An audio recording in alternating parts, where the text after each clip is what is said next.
Você sabia que muitos de nós estamos vivendo nas trevas sem sequer perceber? Parece uma afirmação polêmica, mas Jesus deixou claro: muitos preferem as trevas porque suas obras são más. Agora, aqui está o que poucos têm coragem de dizer.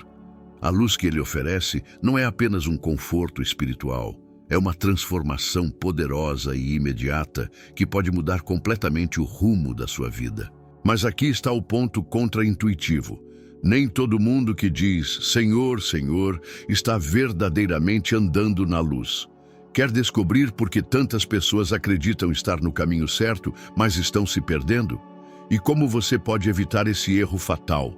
Fique comigo, porque neste vídeo vamos explorar as palavras que desafiaram séculos de pensamento religioso e revelaram um segredo simples, mas profundo, para acessar a verdadeira luz e afastar de vez as trevas. E no final, faremos juntos uma oração poderosa para que você experimente essa transformação hoje mesmo. Não saia daí. O que você vai ouvir pode ser a resposta que você está buscando há muito tempo. Nessa história, Jesus inicia seu diálogo com a mulher samaritana em um cenário repleto de simbolismo, o Poço de Jacó, um local carregado de história e identidade cultural. Seu pedido de água transcende uma solicitação trivial, rompendo barreiras sociais, pois os judeus evitavam qualquer interação com os samaritanos considerados impuros. João 4:9. Além disso, o simples fato de dirigir-se a uma mulher em público já contrariava normas sociais da época. Este gesto inicial demonstra que a mensagem de Cristo não conhece fronteiras, alcançando a todos, independentemente de etnia, gênero ou status.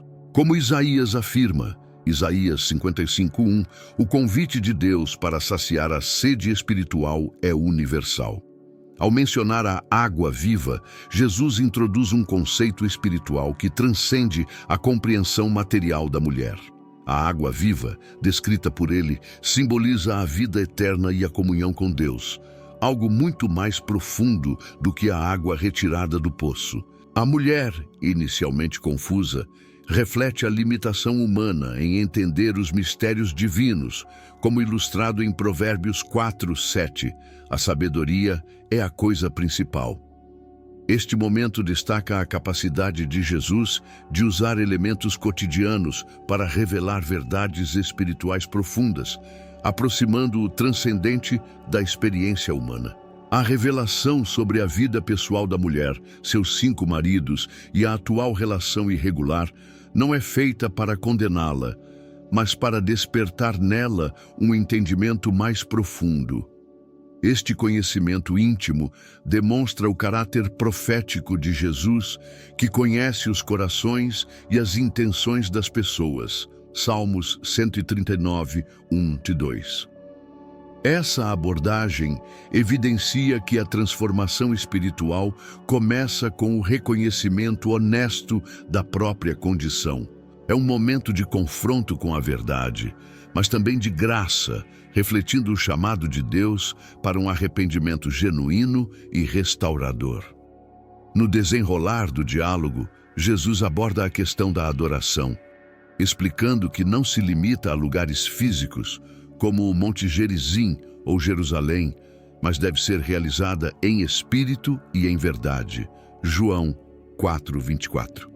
Essa redefinição espiritual quebra paradigmas religiosos rígidos, reafirmando a essência da adoração como uma conexão direta e autêntica com Deus. A visão apresentada aqui ecoa em Miqueias 6:8, onde se diz que Deus requer um coração humilde e justo, em vez de rituais superficiais.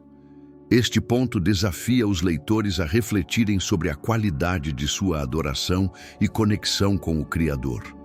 A mulher, ao ouvir que Jesus é o Messias, deixa seu cântaro e corre à cidade para anunciar o encontro transformador. Este detalhe, deixar o cântaro, é um símbolo de que, ao encontrar Cristo, os valores e preocupações terrenas perdem importância frente à descoberta de algo eterno. Sua ação também antecipa o papel missionário de compartilhar a Boa Nova, cumprindo o que Lucas 19:10 descreve como a missão de Jesus: buscar e salvar o que estava perdido. Esse encontro, aparentemente casual, revela o poder transformador do Evangelho ao unir as dimensões espiritual, social e emocional.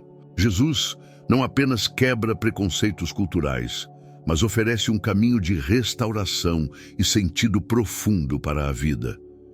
O impacto desse evento ressoa além do poço de Jacó, sugerindo que há ainda mais lições a serem extraídas sobre o propósito de Cristo em buscar a humanidade em suas múltiplas dimensões e necessidades.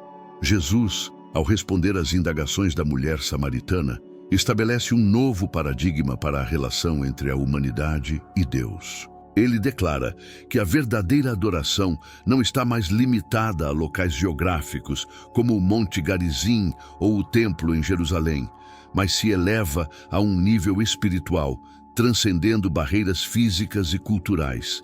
Em João 4:23, Jesus proclama que a hora vem, e agora é, em que os verdadeiros adoradores adorarão o Pai em espírito e em verdade.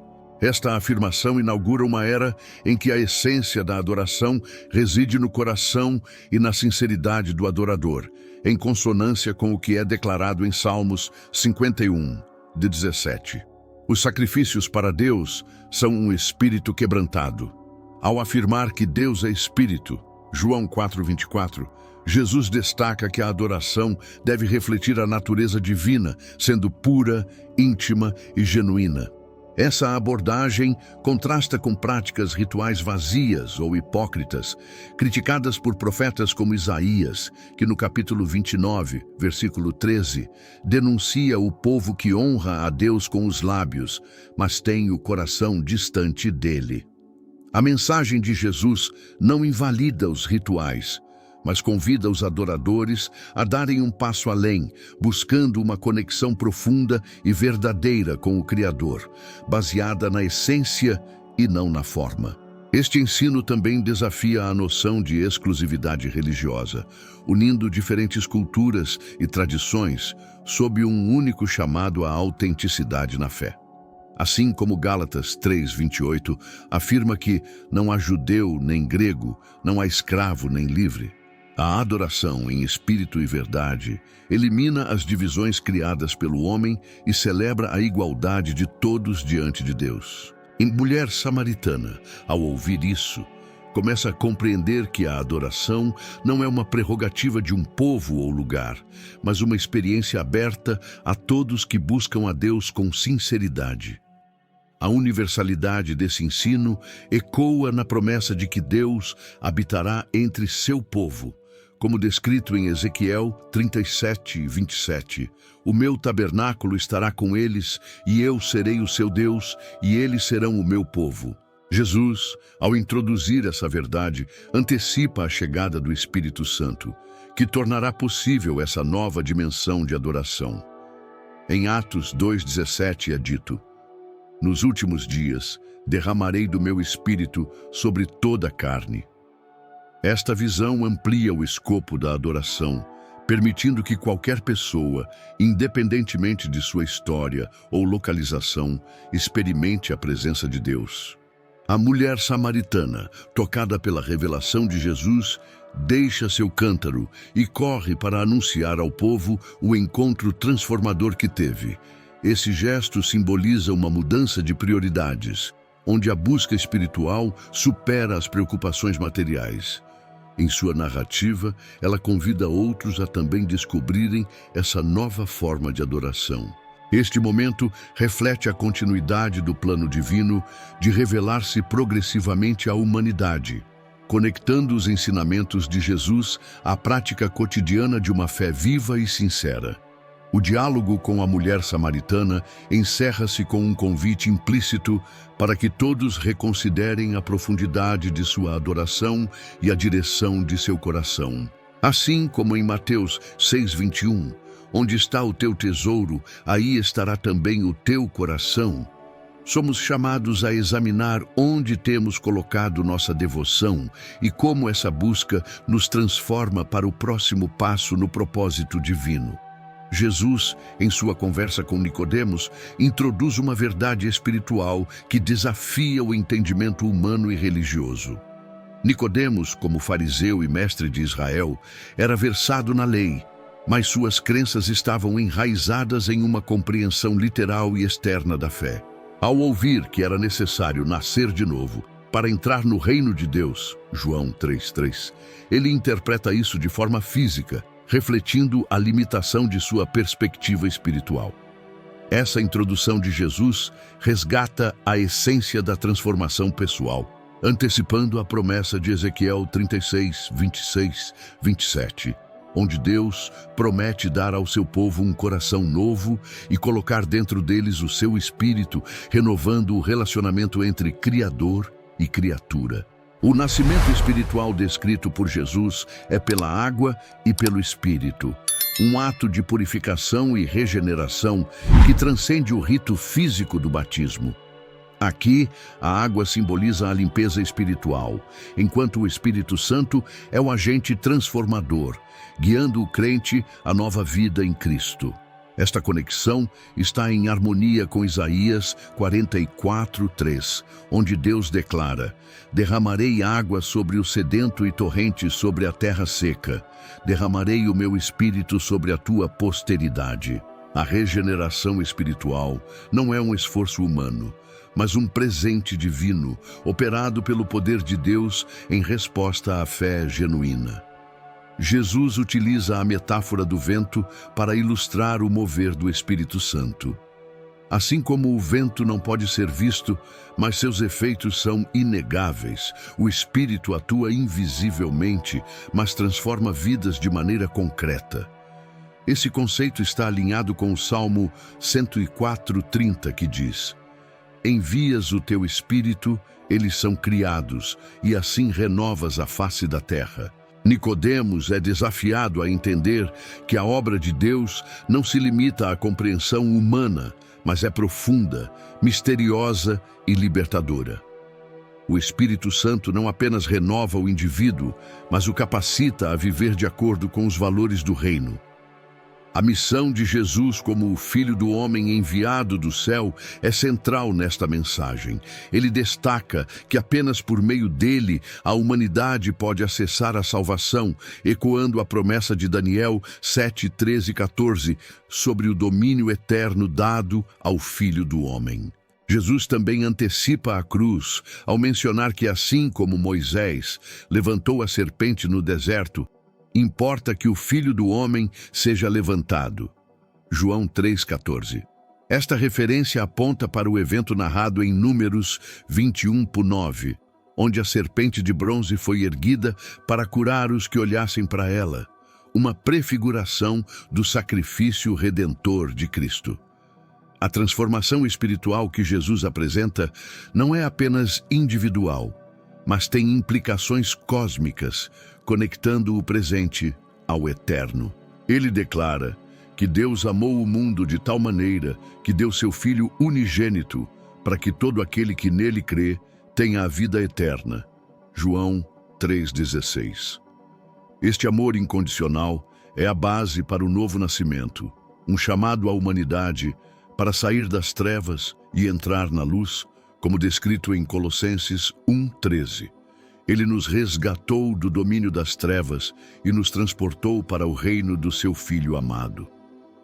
Nicodemos, em sua busca por entendimento, representa a humanidade diante do mistério divino. Jesus não apenas responde às suas dúvidas, mas abre uma porta para uma transformação completa, baseada na fé e no agir do Espírito. Essa mensagem deixa um eco para reflexões ainda mais profundas sobre como a ação de Deus nos transforma e nos prepara para a eternidade. Jesus declara que o maior mandamento é amar a Deus com todo o coração, alma, entendimento e forças, conforme registrado em Mateus 22, 37 e 38. Este amor não se limita a sentimentos, mas envolve uma entrega completa do ser, englobando as dimensões espiritual, intelectual e física. Esta plenitude reflete o chamado em Deuteronômio 6:5, onde Deus instrui seu povo a dedicar-se inteiramente a Ele. Amar a Deus dessa forma significa colocar sua vontade acima de tudo, permitindo que Ele seja o centro de cada pensamento, decisão e ação. Esse mandamento é a base de uma vida de adoração verdadeira, em que Deus é reconhecido como a fonte de toda bondade. Jesus complementa este ensinamento ao afirmar que o segundo mandamento, semelhante ao primeiro, é amar o próximo como a si mesmo. Mateus 22:39. Ele estabelece que o amor ao próximo é inseparável do amor a Deus, pois quem não ama o próximo, a quem vê, não pode amar a Deus, a quem não vê, como enfatiza 1 João 4:20. Esse amor prático é demonstrado em ações concretas, que refletem o cuidado com os outros, seja oferecendo apoio, perdão ou compaixão. Essa dinâmica entre amar a Deus e ao próximo cumpre toda a lei e os profetas, conforme Jesus resume em Mateus 22:40. O amor que Jesus ensina vai além das relações convencionais, desafiando os discípulos a amarem seus inimigos. Lucas 6:27-28. Ele pede que abençoem os que os amaldiçoam, façam o bem aos que os odeiam e orem pelos que os perseguem. Esse tipo de amor reflete o caráter divino, que é misericordioso e justo, como descrito em Mateus 5:45. Porque ele faz nascer o seu sol sobre maus e bons e faz chover sobre justos e injustos. Este amor transcende os limites da justiça retributiva, propondo uma ética radical que busca vencer o mal com o bem, como Paulo também exorta em Romanos 12:21. O exemplo de amor prático dado por Jesus em suas ações ilustra este mandamento. Ele lavou os pés de seus discípulos, incluindo Judas, que o trairia, João 13:12-15, demonstrando que amar é servir, mesmo em face da traição. Este ato desafia os discípulos a adotarem uma postura de humildade e sacrifício, onde o amor não é condicionado pelo comportamento alheio, mas pela vontade de Deus. Amar dessa forma exige uma transformação interior capacitada pelo Espírito Santo, que renova o coração humano. Jesus também conecta o amor ao próximo à prática do perdão. Em Mateus 18:21-22, ele ensina que devemos perdoar não 7 vezes, mas 70 vezes 7, indicando um perdão ilimitado que reflete a misericórdia divina. Essa disposição para perdoar revela que o amor não guarda rancor e está sempre disposto à reconciliação. A prática do perdão liberta tanto quem o concede quanto quem o recebe, promovendo a restauração de relacionamentos e refletindo o reino de Deus. Esse chamado ao amor transcendente é mais do que um ideal espiritual. É uma convocação para transformar a maneira como vivemos. Ao amar a Deus e ao próximo com essa profundidade, somos conduzidos a uma vida que testemunha o caráter de Deus ao mundo. Essa transformação prática é o ponto de partida para explorar ainda mais a amplitude do reino e como ele opera em nosso meio. Jesus apresenta o juízo final como um momento de separação definitiva, ilustrando-o com a imagem do pastor que separa as ovelhas dos bodes. Mateus 25:31-33. As ovelhas representam os justos, aqueles que responderam ao chamado de Deus com ações de compaixão e serviço ao próximo, enquanto os bodes simbolizam os ímpios, que negligenciaram essas responsabilidades. Este ato de separação destaca que o critério do julgamento está baseado em obras de bondade realizadas com sinceridade, como reflexo de uma fé genuína. Assim como Eclesiastes 12:14 afirma que Deus trará a julgamento tudo o que foi feito, o ensinamento de Jesus reforça a ideia de que cada ato tem consequências eternas.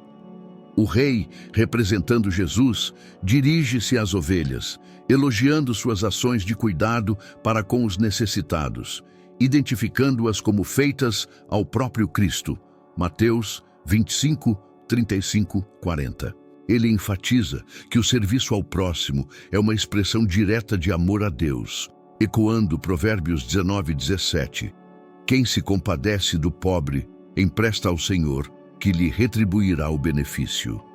Essa identificação entre Cristo e os vulneráveis eleva a dignidade humana, revelando que cada pessoa carrega a imagem de Deus. Gênesis 1:27. E cuidar do próximo é honrar o Criador. Aos bodes que negligenciaram essas mesmas ações, o rei pronuncia uma sentença de condenação. Mateus 25:41-45. A ausência de compaixão e a indiferença ao sofrimento humano refletem a desconexão com Deus. Esta lição enfatiza que a fé verdadeira é inseparável de atos concretos de misericórdia, como Tiago escreve. A fé sem obras é morta. Tiago 2:17. Este julgamento reforça a responsabilidade individual e coletiva em promover justiça e bondade, especialmente para os mais vulneráveis. Jesus destaca que essas ações não são meramente opcionais, mas essenciais para demonstrar a transformação interior promovida pela graça divina. Em Isaías 58:6-7, Deus descreve o verdadeiro jejum como libertar os oprimidos, alimentar os famintos e abrigar os desabrigados, mostrando que o serviço ao próximo é parte integral da vida de fé. A mensagem de Jesus no juízo final não apenas estabelece critérios para o julgamento, mas também revela o coração de Deus, que se preocupa profundamente com a justiça e a misericórdia. A separação das ovelhas e bodes também aponta para a consumação do reino de Deus, onde os justos herdam a vida eterna e os ímpios enfrentam o castigo eterno. Mateus 25:46. Este contraste reforça a urgência de viver de acordo com os valores do reino, permitindo que o amor e a compaixão guiem nossas decisões diárias. O chamado de Jesus não é apenas para uma transformação pessoal, mas para uma mudança que impacte a sociedade, evidenciando a glória de Deus. O juízo final, como descrito por Jesus, provoca uma reflexão profunda sobre o propósito da vida e o impacto das escolhas. Ele não apenas adverte sobre as consequências das ações, mas também convida cada indivíduo a alinhar sua vida com os valores eternos do reino. Esse chamado permanece como um eco na jornada espiritual, desafiando-nos a considerar como a fé se manifesta no cuidado com o próximo e na busca pela justiça divina. Jesus declara ser o pão da vida, introduzindo uma verdade espiritual que transcende o entendimento humano. Em João 6,35, ele afirma: "Quem vem a mim nunca terá fome, e quem crê em mim nunca terá sede." Esta declaração não apenas responde às necessidades físicas de seus ouvintes, mas aponta para a fome e sede espirituais que somente Ele pode saciar. O pão, um elemento básico e universal, é utilizado por Jesus como metáfora para ilustrar a dependência absoluta que a humanidade deve ter de Deus, lembrando Deuteronômio 8:3, onde é dito que o homem não vive só de pão, mas de toda palavra que procede da boca do Senhor. Ao comparar o pão da vida com o maná dado no deserto, Jesus contrasta o temporal com o eterno. O maná sustentou os israelitas por um período limitado, mas não lhes garantiu a vida eterna. João 6,49. Em oposição, o pão que desceu do céu traz vida que nunca termina, revelando o propósito de Deus em oferecer algo mais profundo e duradouro. Essa conexão com o Antigo Testamento evidencia que Jesus cumpre a promessa messiânica de Isaías 55:2-3, que convida o povo a ouvir e se alimentar espiritualmente para ter vida abundante. Jesus afirma que sua carne é verdadeira comida e seu sangue verdadeira bebida, simbolizando o sacrifício que faria na cruz. João 6:53-54. Esse ensinamento causou escândalo entre seus ouvintes que lutavam para compreender seu significado literal. Contudo, Jesus introduz uma dimensão espiritual, em que a comunhão com Ele envolve a aceitação de seu sacrifício como fonte de vida. Esta verdade conecta-se à profecia de Isaías 53:5, que afirma que Ele foi ferido pelas nossas transgressões para que pudéssemos ser curados e reconciliados com Deus. O convite de Jesus ao comer sua carne e beber seu sangue não é um chamado à ritualização vazia, mas à comunhão íntima e contínua com Ele. Esta prática de fé é retratada na ceia do Senhor, onde o pão e o vinho simbolizam sua entrega sacrificial e apontam para a nova aliança. Lucas 22, 19 e 20. Essa aliança é descrita em Jeremias 31:33, onde Deus promete escrever sua lei no coração do homem, trazendo transformação interior e uma relação pessoal com Ele. A rejeição por parte de muitos ouvintes revela a resistência humana em aceitar verdades espirituais profundas que desafiam o entendimento natural. Contudo, Jesus reafirma que somente aqueles que o Pai atrai podem aceitar essa mensagem e experimentar a vida eterna. João 6,65. Esta verdade destaca a soberania de Deus e o papel do Espírito Santo em abrir os corações para a fé, como descrito em 1 Coríntios 2,14. O homem natural não aceita as coisas do Espírito de Deus, pois para ele são loucura. O pão da vida é mais do que uma promessa de satisfação espiritual. É um convite a participar da missão redentora de Cristo, vivendo em comunhão com Ele e refletindo sua graça ao mundo. Esse chamado nos desafia a abraçar plenamente o sacrifício de Cristo, permitindo que Ele transforme nossas vidas e nos capacite a compartilhar essa mensagem de esperança eterna. Jesus apresenta o caminho para a vida eterna como um caminho estreito, destacando a necessidade de esforço e comprometimento. Em Mateus 7:13 e 14, ele ensina que a porta estreita conduz à vida, enquanto a porta larga leva à destruição. Esse contraste revela a natureza desafiadora do discipulado cristão, onde escolhas conscientes devem ser feitas em oposição ao conformismo com os valores do mundo. Esta metáfora ecoa em Deuteronômio 30:19, onde Deus coloca diante de seu povo a escolha entre a vida e a morte, chamando-os a escolher a vida, obedecendo à sua vontade. A necessidade de disciplina é central nesse ensino. Jesus alerta que não basta ouvir suas palavras, mas é necessário praticá-las, como um homem que constrói sua casa sobre a rocha. Mateus 7:24-27. Isso exige um compromisso diário com a palavra de Deus, que é lâmpada para os pés e luz para o caminho, como descrito em Salmos 119, 105. Essa prática não é apenas externa, mas uma transformação interior que reflete uma fé genuína, sem duplicidade de coração, conforme descrito em Tiago 1, 22, 25. O esforço requerido no caminho estreito inclui o arrependimento, uma mudança profunda de mente e coração. Lucas 13:24 registra Jesus exortando seus ouvintes a se esforçarem para entrar pela porta estreita, pois muitos tentarão, mas não conseguirão.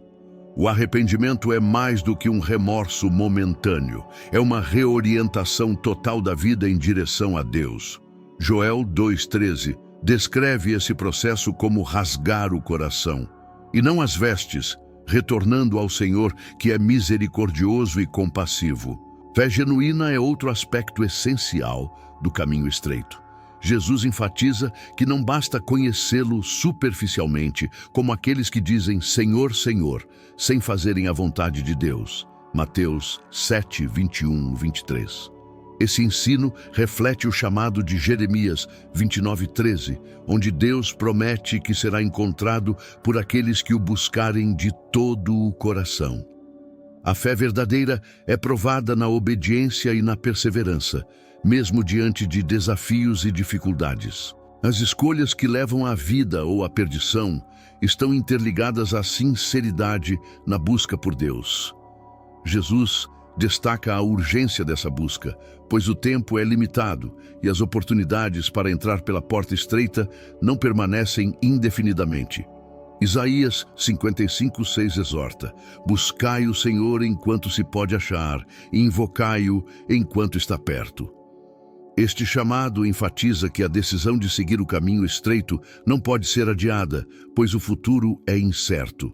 A parábola do caminho estreito é um convite à reflexão pessoal e à autoavaliação contínua. Cada escolha, palavra e ação molda o destino eterno, apontando para a necessidade de viver com propósito e intenção. Esse ensinamento de Jesus conduz à introspecção, desafiando cada indivíduo a alinhar sua vida com os valores do reino e a trilhar o caminho que conduz à plenitude da vida eterna. Jesus aborda a dualidade entre luz e trevas como uma realidade espiritual que permeia todas as esferas da vida humana. Em João 3:19-21, ele explica que a luz veio ao mundo, mas os homens preferiram as trevas, porque suas obras eram más. A luz, representando bondade, verdade e comunhão com Deus, expõe as intenções do coração, enquanto as trevas oferecem uma falsa proteção para o pecado. Este contraste reflete o chamado de Isaías 5:20, que adverte contra aqueles que chamam o mal de bem e o bem de mal, preferindo as trevas à luz. Jesus, como a luz do mundo, João 8:12, não apenas revela a verdade, mas também oferece um caminho de redenção. Aqueles que rejeitam a luz o fazem por temerem a reprovação, escondendo-se em práticas que não querem expor. Esse temor é fundamentado no orgulho e na resistência à transformação que a luz exige. Em 1 João 1:6-7 é enfatizado que andar na luz significa viver em comunhão com Deus e uns com os outros, permitindo que o sangue de Jesus purifique o pecado. A escolha pela luz requer humildade, arrependimento e uma disposição para enfrentar as consequências da verdade. Por outro lado, aqueles que praticam a verdade são atraídos pela luz, mostrando que suas ações são feitas em Deus. Essa busca pela luz reflete um coração que busca a justiça e a transparência, como descrito em Salmos 37:6. Ele fará sobressair a tua justiça como a luz, e o teu juízo como o meio-dia. A luz não apenas revela o erro, mas também confirma as obras feitas para glorificar a Deus. Essa dinâmica entre a luz e as ações feitas em Deus enfatiza a integridade e a fé como fundamentos da vida cristã. A luz também simboliza a presença de Deus e a guia espiritual. Em Êxodo 13:21, Deus se manifesta como uma coluna de fogo para guiar os israelitas à noite, demonstrando que a luz não apenas expõe, mas também conduz ao caminho certo. Da mesma forma, Jesus guia seus seguidores à vida eterna, afastando-os das trevas da morte espiritual. Esta dualidade é ilustrada em Efésios 5:8-9, que chama os crentes a andarem como filhos da luz, cujos frutos são bondade, justiça e verdade. As trevas, por outro lado, representam não apenas o pecado, mas também a cegueira espiritual e a rejeição da graça de Deus. Em 2 Coríntios 4:4, Paulo descreve que o Deus deste século cegou o entendimento dos incrédulos para que não vejam a luz do Evangelho. Essa cegueira espiritual não é irreversível, mas exige uma intervenção divina, através da qual o Espírito Santo abre os olhos e os corações para receberem a luz de Cristo. O ensinamento de Jesus sobre luz e trevas é um chamado contínuo à transformação. Ele desafia cada indivíduo a examinar onde está sua lealdade, se na luz que revela e redime, ou nas trevas que escondem e corrompem. Este ensinamento transcende o momento e provoca uma reflexão mais profunda sobre como a presença de Deus ilumina todas as áreas da vida, preparando o terreno para novas dimensões de entrega espiritual. Jesus apresenta a luz como um símbolo da bondade, verdade e pureza que refletem o caráter de Deus. Ele declara em João 8:12: Eu sou a luz do mundo. Quem me segue não andará em trevas, mas terá a luz da vida. Essa afirmação destaca que a luz não apenas ilumina o caminho da justiça, mas também oferece a verdadeira vida, afastando o homem das trevas do pecado e da morte espiritual. A luz, nesse contexto, não é apenas uma metáfora, mas uma realidade espiritual que transforma o coração humano, revelando a necessidade de uma comunhão constante com Deus, como descrito em Salmos 27:1. O Senhor é a minha luz e a minha salvação. De quem terei medo? As trevas, por outro lado, representam o afastamento de Deus, onde o pecado reina e a verdade é rejeitada. Jesus ensina em João 3:19-20 que muitos preferem as trevas porque suas obras são más, e a luz expõe suas ações, gerando desconforto e rejeição. Esse amor pelas trevas está enraizado no orgulho humano e na resistência ao arrependimento. Romanos 1:21-22 descreve essa condição. Embora conhecessem a Deus, não o glorificaram como Deus, nem lhe renderam graças. As trevas, portanto, não são apenas uma ausência de luz, mas uma escolha ativa de rejeitar a verdade. Ao chamar os homens para a luz, Jesus revela a importância de praticar a verdade, que é demonstrada em ações justas e transparentes. Em João 3:21, ele afirma que quem pratica a verdade vem para a luz, mostrando que suas ações são feitas em Deus. Esse chamado à transparência exige uma vida de integridade, onde as intenções do coração e as ações externas refletem os valores do reino. Efésios 5:8-9 ecoa esse ensinamento, exortando os crentes a andarem como filhos da luz, produzindo frutos de bondade, justiça e verdade. A luz também é uma fonte de direção e proteção. Em Êxodo 13:21, Deus aparece como uma coluna de fogo para guiar os israelitas à noite, simbolizando sua presença constante em meio à escuridão. Da mesma forma, Jesus, como a luz do mundo, guia seus seguidores à verdade e à vida eterna. Essa luz divina não apenas expõe o pecado, mas também oferece redenção e restauração para aqueles que estão dispostos a se aproximar de Deus com humildade e arrependimento.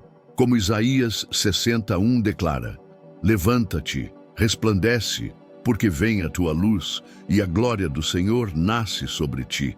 Aqueles que rejeitam a luz permanecem cegos espiritualmente, incapazes de discernir o caminho da verdade. 2 Coríntios 4:4 descreve essa cegueira. O Deus deste século cegou o entendimento dos incrédulos, para que não lhes resplandeça a luz do Evangelho da glória de Cristo. Essa rejeição reflete uma desconexão profunda entre o homem e Deus, que só pode ser superada pela ação do Espírito Santo, que ilumina os corações e os atrai para Cristo, como descrito em João 6:44. O ensinamento de Jesus sobre luz e trevas é um chamado à reflexão e à ação. Ele desafia cada pessoa a examinar suas escolhas e viver com sinceridade, justiça e bondade, permitindo que a luz divina transforme cada aspecto de sua vida. Esse convite não é apenas para um momento de decisão, mas para uma jornada contínua de crescimento espiritual, onde a luz do Senhor ilumina cada passo em direção ao propósito eterno. Agora, você entende que viver na luz de Cristo é mais do que uma escolha. É um compromisso diário de caminhar em bondade, verdade e justiça. Jesus nos chama para fora das trevas, não para nos condenar, mas para nos libertar e transformar. Se esta mensagem tocou o seu coração, não deixe isso passar despercebido. Inscreva-se no canal agora mesmo e ative o sininho, porque aqui, toda semana, trazemos reflexões que podem mudar vidas e aproximá-lo ainda mais de Deus. Compartilhe este vídeo com alguém que precisa ouvir essa mensagem. Você pode ser a luz na vida de outra pessoa. Vamos orar juntos. Senhor Deus Todo-Poderoso, nós te agradecemos porque a tua luz brilha nas trevas e nos chama para a verdade. Pai, reconhecemos que muitas vezes escolhemos as trevas por medo, orgulho ou ignorância. Mas hoje, declaramos que queremos andar na tua luz, guiados pelo teu Espírito. Senhor, transforma o nosso coração, renova a nossa mente e capacita-nos a viver de acordo com a tua vontade. Que cada passo nosso reflita a tua bondade e que as nossas vidas sejam um testemunho vivo do teu amor.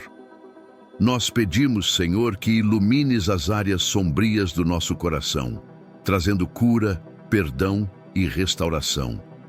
Abençoa cada pessoa que está aqui ouvindo esta mensagem, tocando suas vidas com paz, sabedoria e força para enfrentar qualquer desafio. Nós entregamos tudo a Ti, confiando no Teu plano perfeito.